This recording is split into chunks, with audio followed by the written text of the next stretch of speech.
Yo! The road trip continues. Our stay at the Best Western Country Inn was great. The only issues that we had was that the temperature unit wasn't very reliable at keeping whatever temperature that we set. I set it at 72 degrees for heating and it felt like 77 or 78, so I had to turn it down to 66. So that was the only real issue. Everything else was great. There's quite a bit of noise in the hotel because of how it's designed. A lot of the cars are parked in the middle. There was a lot of trucks, loud trucks in the morning that were leaving for work. And so otherwise, we just used brown noise to sleep. The breakfast area was also nice. There was a good selection of food, and there was a funny pancake making machine that we've never seen before. It kind of dumped the batter and also cooked the pancakes right in the same machine, and the pancakes turned out to be very good.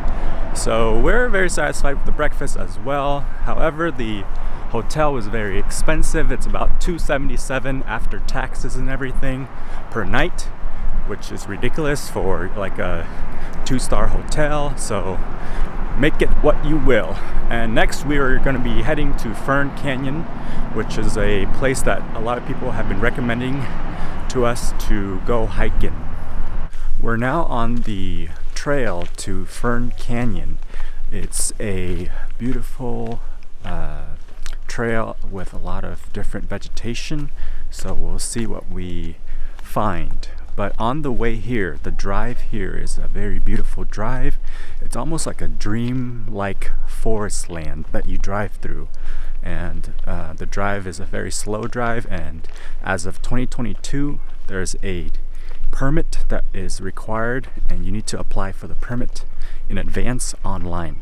Along the Fern Canyon Trail, it seems to end at a whole bunch of downed trees, but if you persist and you maneuver around the logs and the stream, you can get to the trail that continues beyond all the trees. There's a lot of little things you have to avoid and climb up in order to not get your shoes wet, but it's possible to go through the whole thing without getting your shoes wet because there are a lot of little boards and planks that line the stream to help you avoid getting your shoes wet. Unlike the Humboldt Redwoods State Park, Fern Canyon has more varieties of green and yellows.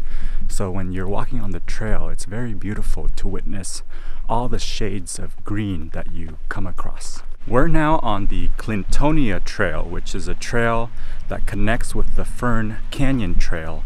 And this trail is officially the most beautiful foresty trail that we've ever hiked.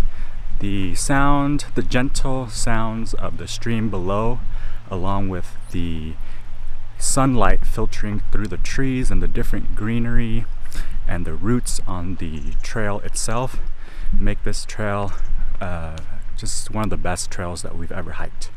Along the trail, there are many little wooden bridges that have a great sound as you walk on them, reminding you of a dreamy kind of a movie type scene as you're walking along the trail. It really feels like you're in a theme park almost.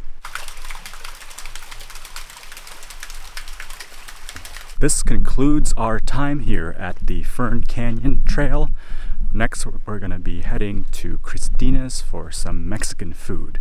Christina's is in Crescent City, which is about a 25-minute drive away.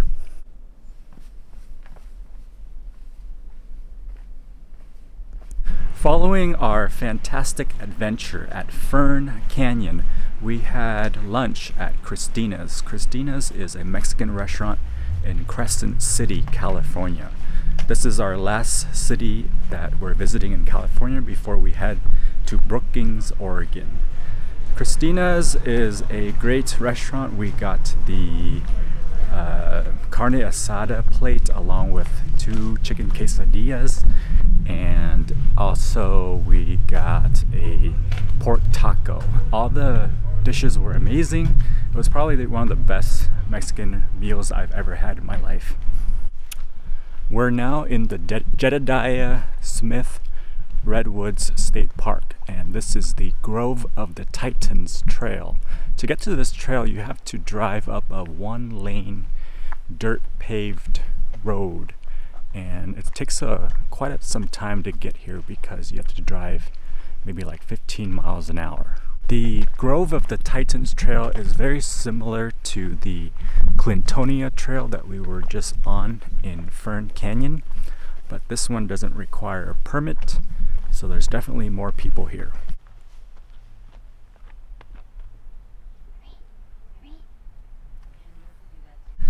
The trees here are definitely a lot bigger than the ones we saw on the Clintonia Trail in Fern Canyon though. This one's probably the biggest tree we've seen on this road trip so far.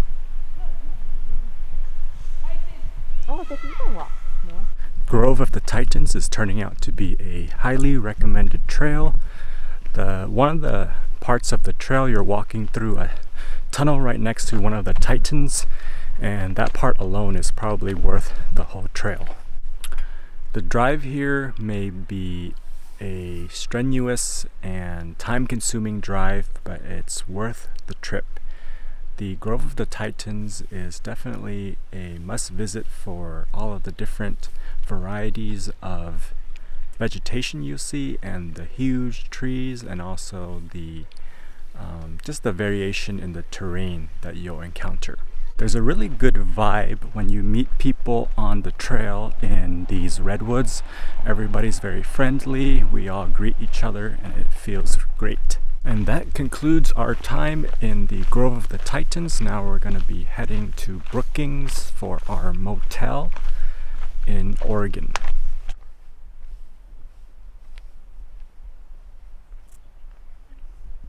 We've arrived at our first motel in Oregon, the Ocean Suites Motel in Brookings.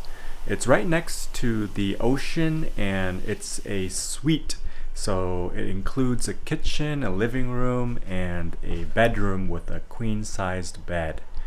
We're liking the motel so far. Hopefully it's not too noisy being right next to the street. And there's no breakfast here, so we're just going to be sleeping here for about $200 a night. That's all for day 2 of our Oregon coast road trip. We've decided to stay indoors because it's gotten really foggy in Brookings. Tomorrow we'll be driving along the Oregon coast and stopping along the way to check out the scenery. Hope you join us for another fantastic scenery day.